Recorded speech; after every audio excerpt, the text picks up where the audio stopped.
Assalamu alaikum to all. It's me Sabah, your computer teacher from Universal High School. I hope you all are fine at home, as we know that school have been closed due to second layer of corona. But Universal High School arrange online classes for you people. So don't waste the time. Let's start our new lecture number 15. New chapter, unit number 8, Microsoft Excel. इसमें हम statement number 1 to 5 study करेंगे। Previous lecture में हम लोग ने Windows के बारे में पढ़ा था कि विंडोज़ क्या होते हैं और इंटरनेट एक्सप्लोरर का क्या काम होता है, टास्क बार क्या होती हैं, स्टार्ट बटन क्या होते हैं, उनके क्या फंक्शंस हैं, फोल्डर फाइल्स हम क्यों बनाते हैं, ये सारी चीज़ें जो हैं। इनपुट डिवाइसेस क्या होती हैं, आउटपुट डिवाइसेस क्या होती हैं, उनके प्रोसेस क्या होता है किसी प्रोग्राम को ओपन करने के, ये हमने previous chapter number 7 understanding Windows में हम पढ़ चुके हैं। आज हम न्यू चैप्टर स्टार्ट करने वाले हैं, चैप्टर नंबर 8 माइक्रोसॉफ्ट एक्सेल के बारे में कि माइक्रोसॉफ्ट एक्सेल होती क्या है, इसके क्या फंक्शंस होते हैं, किस तरीके से काम करते हैं। तो हम लोग इसको डिटेल से देखेंगे। So open your book, page number 7, Microsoft Excel. Microsoft Excel होता क्या है? जिस तरह हमने पहले पढ़ा था कि माइक्रोसॉफ्ट वर्ड के बारे में, जिस तरह माइक्रोसॉफ्ट वर्ड एक सॉफ्टवेयर है, एक प्रोग्राम है, एक एप्लीकेशन है, इसी तरह माइक्रोसॉफ्ट एक्सेल भी एक प्रोग्राम है, एक सॉफ्टवेयर है, एक एप्लीकेशन है, जो कि इसको ज़्यादातर ऑफिस वर्क के लिए ज़्यादा यूज़ किया जाता है। ये एक ऐसे समझने में थोड़ा सा आपको सिर्फ एक थोड़ा सा हिंट टाइप देती हूँ, फिर उसके बाद हम इसको डिटेल में पढ़ेंगे कि ये हमारे पास एक ऐसा सॉफ्टवेयर होता है जिसमें हम लोग कैलकुलेशंस कर रहे होते हैं। बेसिकली हम अपने फॉर एग्ज़ाम्पल हम अपने स्टूडेंट्स का रिकॉर्ड रखते हैं, हम अपने जो है ना अपने स्टाफ का रिकॉर्ड रखते हैं, ऑफिस के लोग इसको बहुत मतलब बहुत से पर्पस के लिए इसको यूज़ करते हैं। इसी तरह बस आप ये याद रखें कि इसको बेसिकली कैलकुलेशंस के लिए ही यूज़ किया जाता है। ठीक है, स्टार्ट करते हैं। Microsoft Excel is a software which is use to make a calculation. Microsoft Excel जो है वो एक ऐसा सॉफ्टवेयर है जो कि इस्तेमाल होता है टू मेक द कैलकुलेशंस करने के लिए। अब spreadsheet calculates the mathematically formulas automatically.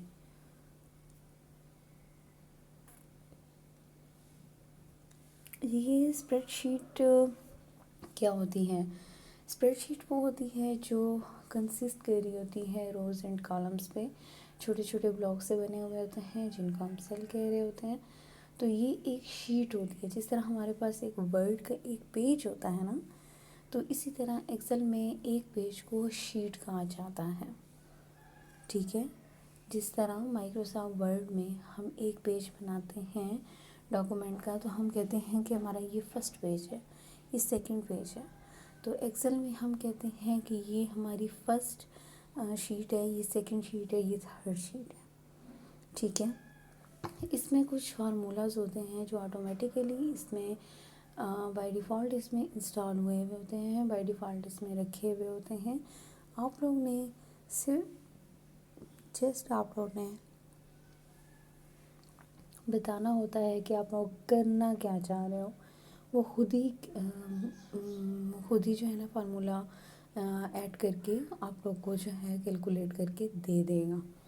ठीक है, लाइक हम लोग अगर सम का करना चाहते हैं तो हम लोग क्या करते हैं,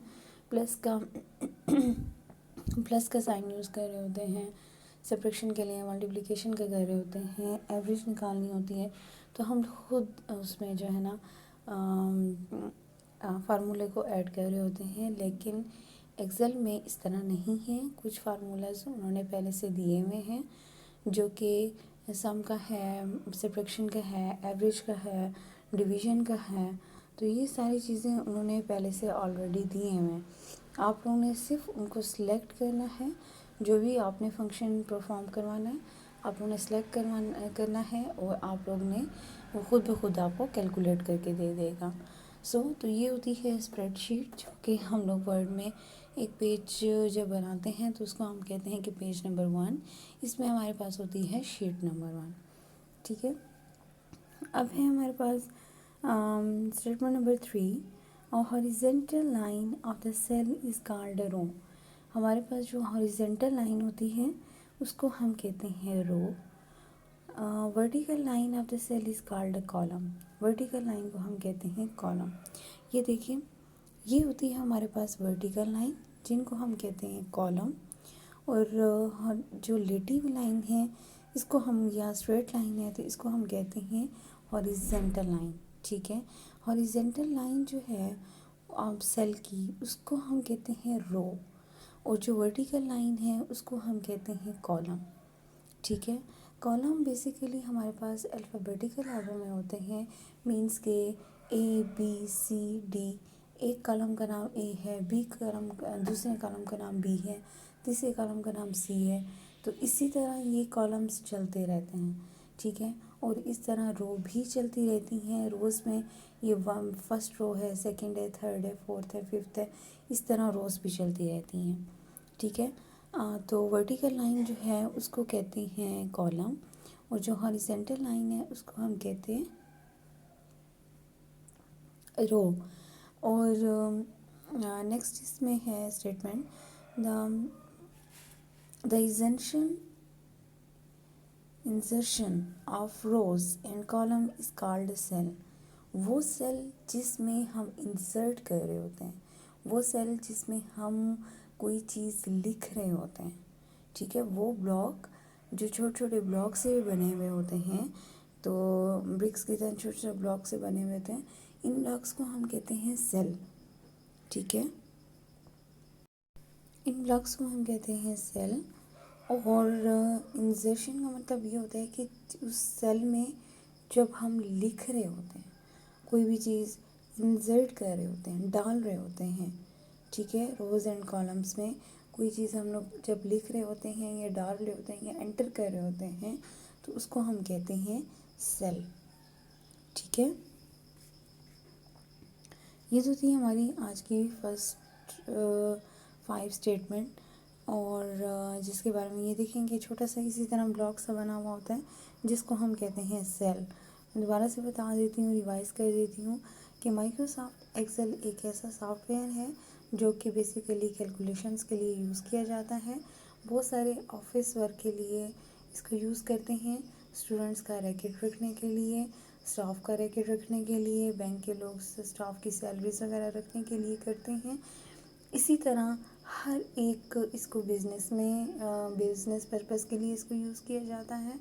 तो जिस चीज़ का भी रिकॉर्ड रखना होता है, इसमें ये होता है कि हमारा रिकॉर्ड जो है वो बड़े अच्छे तरीके से फ़िल्टर हुआ पड़ा होता है, सॉर्टेड फॉर्म में पड़ा हुआ होता है। ठीक है, इसके बहुत सारे फंक्शंस होते हैं, ये फिर हम आगे पढ़ेंगे कि इसके क्या क्या फंक्शंस होते हैं, फ़िल्टर क्या होता है, हम अपने डेटा को फ़िल्टर कैसे करते हैं, अल्फ़ाबेटिकल कैसे रखते हैं।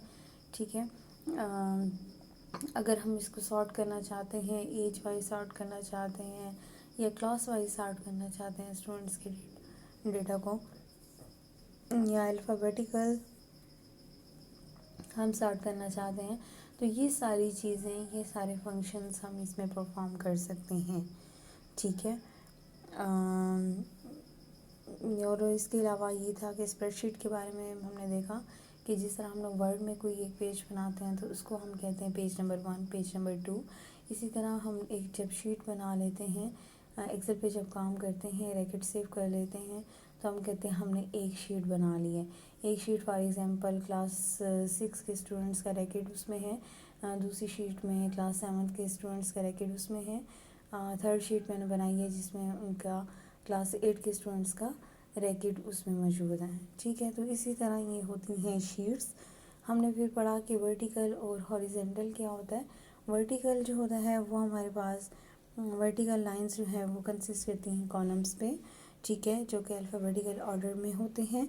और हॉरिजेंटल लाइन जो है वो वर्टिकल होती हॉरिजेंटल लाइन जो है वो रोज़ पे कंसिस्ट करती हैं, जो कि हमारे पास नंबर्स की फॉर्म में होते हैं कि फर्स्ट रो है, सेकंड रो है, थर्ड रो है, फोर्थ रो है एंड एक्सेट्रा। ठीक है, और हमारे पास जो एक insertion of rows and columns या रोज़ के अंदर जो हम इंसर्ट कर रहे होते हैं, डेटा को डाल रहे होते हैं, उसको हम कहते हैं कि ये सेल है। ठीक है, आज का लेक्चर था हमारा 1 to 5 स्टेटमेंट, जो कि हमने माइक्रोसॉफ्ट एक्सेल के बारे में पढ़ा है कि माइक्रोसॉफ्ट एक्सेल बेसिकली होती सो अब चलते हैं अपने आंसर क्वेश्चंस की तरफ। आंसर क्वेश्चंस में ये है कि फर्स्ट स्टेटमेंट हमारी है कि what is Microsoft Excel. Microsoft Excel होता क्या है? The Microsoft Excel is software which is use to make a calculations. Answer is statement number 1। What is row? Row क्या होता है? जो हमारी हॉरिजॉन्टल लाइन होती है सेल की, उसको हम कहते हैं कि ये रो है। The answer is statement number 3। What is column? Column क्या होते हैं? कॉलम हमारे पास vertical line of the cell is called a column. The statement number 4. What is meant by cell in Microsoft Excel? Cell का क्या मतलब होता है Microsoft Excel में? मैंने आपको बताया कि जब हम लोग कोई डेटा एंटर कर रहे होते हैं, डाल रहे होते हैं रोज़ एंड कॉलम्स में, तो उसको हम कहते हैं, जिस ब्लॉक में हम डाल रहे होते हैं उस ब्लॉक को हम कहते हैं सेल। ठीक है, तो आंसर इज स्टेटमेंट नंबर 5। आप लोगों ने करना ये है कि इन सब क्वेश्चंस को आप लोगों ने अपनी नोटबुक पे राइट डाउन कर देने हैं विद कंप्लीट आंसर के साथ। नेक्स्ट लेक्चर में इंशाल्लाह हम लोग 7 to 10 स्टेटमेंट्स तक स्टडी करेंगे और इसी के बारे में ही होगा, माइक्रोसॉफ्ट एक्सेल के बारे में 7 to 10 स्टेटमेंट तक हम लोग स्टडी करेंगे। तब तक के लिए अपना ख्याल रखें। उम्मीद करती हूँ कि आप लोग को आज का लेक्चर समझ आ गया होगा और बड़ा इंटरेस्टिंग टॉपिक है ये माइक्रोसॉफ्ट एक्सेल का। अपना बहुत ख्याल रखिएगा। अल्लाह हाफिज़।